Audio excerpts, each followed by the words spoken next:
Selamat pagi anak-anak.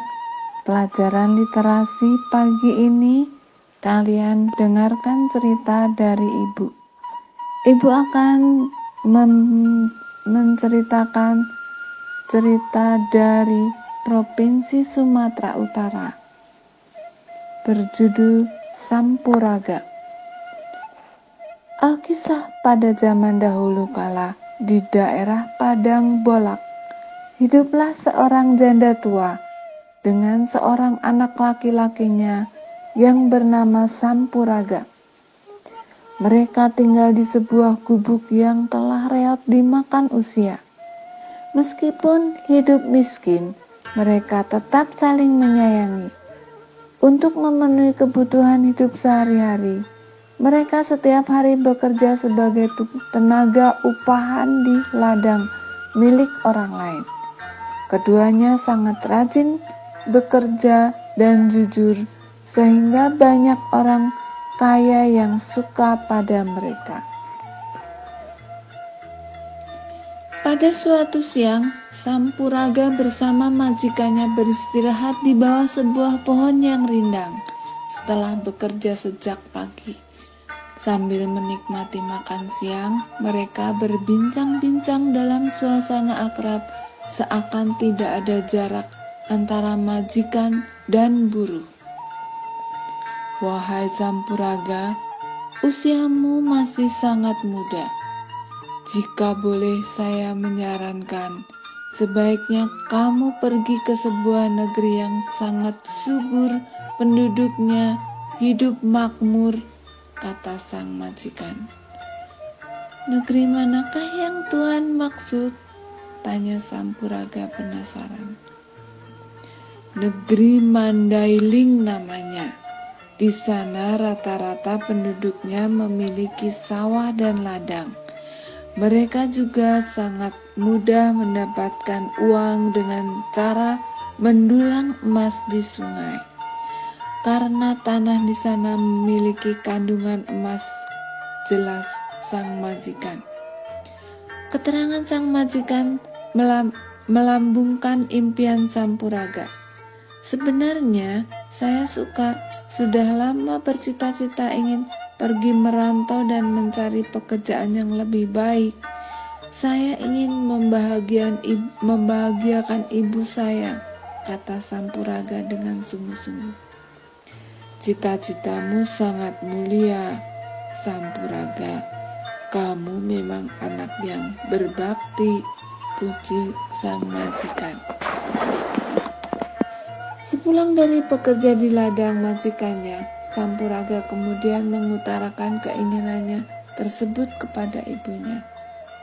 "Bu, Raga ingin pergi merantau dan mencari pekerjaan yang lebih baik. Raga ingin mengubah nasib kita yang sudah lama menderita ini," kata Sampuraga kepada ibunya. "Kemanakah engkau akan pergi merantau, anakku?" tanya ibunya. "Ke negeri Mandailing, Bu."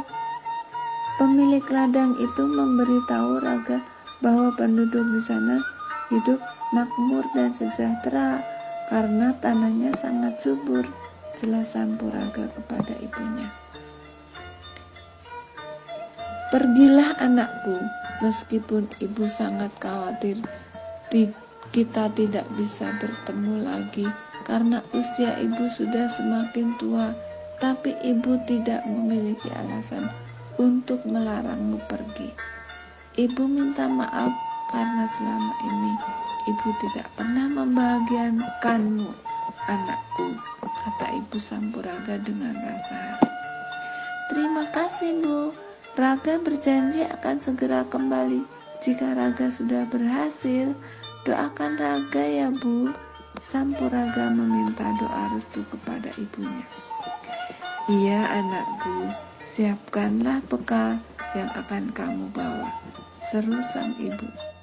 Setelah mendapat doa restu dari ibunya, Sampuraga segera mempersiapkan segala sesuatunya. Keesokan harinya Sampuraga berpamitan kepada ibunya. "Bu, Raga berangkat. Jaga diri ibu baik-baik. Jangan selalu banyak bekerja keras, saran Sampuraga kepada ibunya. Berhati-hatilah di jalan, jangan lupa cepat kembali jika sudah berhasil, harap sang ibu. Sebelum meninggalkan gubuk reotnya, Sampuraga mencium tangan sang ibu yang sangat disayanginya itu. Suara haru pun menyelimuti hati ibu dan anak yang akan berpisah itu. Tak terasa air mata keluar dari kelopak mata sang ibu. Sampuraga pun tidak bisa membendung air matanya. Ia kemudian merangkul ibunya. Sang ibu pun membalasnya dengan pelukan yang erat, lalu berkata, "Sudahlah anakku, jika Tuhan menghendaki kita akan bertemu lagi," kata sang ibu. Setelah itu berangkatlah Sampuraga meninggalkan ibunya seorang diri. Berhari-hari sudah Sampuraga berjalan kaki menyusuri hutan belantara dan melewati beberapa perkampungan. Suatu hari sampailah ia di kota kerajaan Mandailing. Ia sangat terpesona melihat negeri itu. Penduduknya ramah-ramah, masing-masing mempunyai rumah dengan bangunan yang indah beratapkan hijau. Sebuah istana berdiri megah di tengah-tengah keramaian kota. Candi yang terbuat dari batu bata terdapat di setiap sudut kota. Semua itu menandakan bahwa penduduk di negeri itu hidup makmur dan sejahtera. Di kota itu Sampuraga mencoba melamar pekerjaan. Lamaran pertamanya pun langsung diterima. Ia bekerja pada seorang pedagang yang kaya raya. Sang majikan sangat percaya kepadanya karena ia sangat rajin bekerja dan jujur. Sudah beberapa kali sang majikan menguji kejujuran Sampuraga. Ternyata ia memang pemuda yang sangat jujur. Oleh karena itu sang majikan ingin berinya modal untuk membuka usaha sendiri. Dalam waktu singkat, usaha dagang Sampuraga berkembang dengan pesat. Keuntungan yang diperolehnya ia tabung untuk menambah modalnya sehingga usahanya semakin lama semakin maju. Tak lama kemudian, ia pun terkenal sebagai pengusaha muda yang kaya raya. Sang majikan sangat senang melihat keberhasilan Sampuraga. Ia berkeinginan menikahkan Sampuraga dengan putrinya yang terkenal paling cantik di wilayah kerajaan Bidoli. "Raga, engkau adalah anak yang sangat baik dan rajin. Maukah engkau aku jadikan menantuku?" tanya sang majikan. "Dengan senang hati, Tuan. Hamba bersedia menikah dengan putri Tuan yang cantik jelita itu," jawab Sampuraga. Pernikahan mereka diselenggarakan secara besar-besaran sesuai adat Mandailing. Persiapan mulai dilakukan 1 bulan sebelum acara tersebut diselenggarakan. Puluhan ekor kerbau dan kambing yang akan disembelih disediakan. Gordang sambilan dan gordang boru yang terbaik juga telah dipersiapkan untuk menghibur para undangan. Berita tentang pesta pernikahan yang meriah itu telah tersiar sampai ke pelosok daerah. Seluruh warga telah mengetahui berita itu, termasuk ibu Sampuraga. Perempuan tua itu hampir tidak percaya jika anaknya akan menikah dengan seorang gadis bangsawan, putri seorang pedagang yang kaya raya. "Ah, tidak mungkin anakku akan menikah dengan putri bangsawan yang kaya, sedangkan ia adalah anak seorang janda yang miskin. Barangkali namanya saja yang sama." Demikian yang terlintas dalam pikiran janda tua itu. Walaupun masih ada keraguan dalam hatinya, ibu tua itu ingin memastikan berita yang telah diterima. Setelah mempersiapkan bekal secukupnya, berangkatlah ia ke negeri Mandailing dengan berjalan kaki untuk menyaksikan pernikahan anak satu-satunya itu.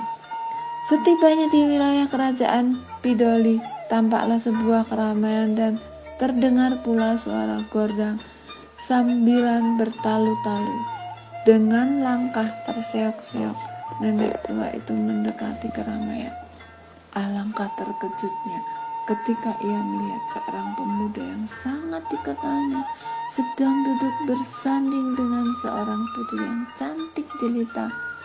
Pemuda itu adalah Sampuraga, anak kandungnya sendiri. Oleh karena rindu yang sangat mendalam, ia tidak bisa menahan diri.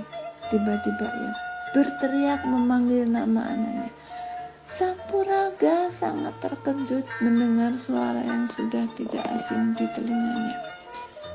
Tidak mungkin itu suara ibu, pikir Sampuraga sambil mencari-cari sumber suara itu di tengah-tengah keramaian. Beberapa saat kemudian tiba-tiba seorang nenek tua berlari mendekatinya. Sampuraga, anakku, ini aku ibumu, nak, seru nenek tua itu sambil mengulurkan kedua tangannya hendak memeluk Sampuraga. Sampuraga yang sedang duduk bersanding dengan istrinya sangat terkejut. Wajahnya tiba-tiba berubah menjadi merah membara, seakan terbakar api. Ia sangat malu kepada para undangan yang hadir, karena nenek tua itu tiba-tiba mengakuinya sebagai anak. Hai perempuan jelek, enak saja kamu mengaku-ngaku sebagai ibuku. Aku tidak punya ibu jelek seperti kamu. Pergi dari sini. Jangan mengacaukan acaraku, adik Sampuraga.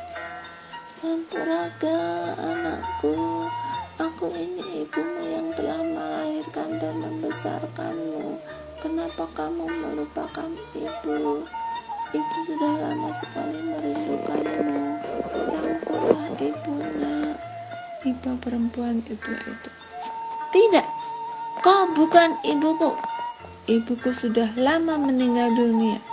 Algojo, usir nenek tua itu, perintah Sampuraga. Hati Sampuraga benar-benar sudah tertutup. Ia tega sekali mengingkari dan mengusir ibu kandungnya sendiri. Semua undangan yang menyaksikan kejadian itu menjadi terharu, namun tak seorang pun yang berani menengahinya. Perempuan tua yang malang itu kemudian diseret oleh kedua orang pengawal layaran Sampuraga untuk meninggalkan pesta itu. Dengan derai air mata perempuan tua itu berdoa, "Ya Tuhan, jika benar pemuda itu adalah Sampuraga, berilah ia pelajaran. Ia telah mengingkari ibu kandungnya sendiri." Seketika itu juga tiba-tiba langit diselimuti awan tebal dan hitam. Petir menyambar-nyambar bersaut-sautan. Tak lama kemudian hujan deras pun turun diikuti suara guntur yang menggelegar seakan memecah gendang telinga. Seluruh penduduk yang hadir dalam pesta berlarian menyelamatkan diri, sementara ibu Sampuraga menghilang entah kemana. Dalam waktu singkat, tempat penyelenggaraan pesta itu tenggelam seketika. Tak seorang pun penduduk yang selamat, termasuk Sampuraga dan istrinya. Beberapa hari kemudian tempat itu telah berubah menjadi kolam air yang sangat panas. Di sekitarnya terdapat beberapa batu kapur berukuran besar yang bentuknya menyerupai kerbau. Selain itu juga terdapat 2 onggok tanah berpasir dan lumpur warna yang bentuknya menyerupai bahan makanan. Penduduk setempat menganggap bahwa semua itu adalah penjelmaan dari upacara pernikahan Sampuraga yang terkena kutukan. Oleh masyarakat setempat, tempat kemudian diberi nama kolam Sampuraga. Hingga kini tempat ini telah menjadi salah satu daerah pariwisata di daerah Mandailing yang ramai dikunjungi orang. Demikian cerita dari Ibu.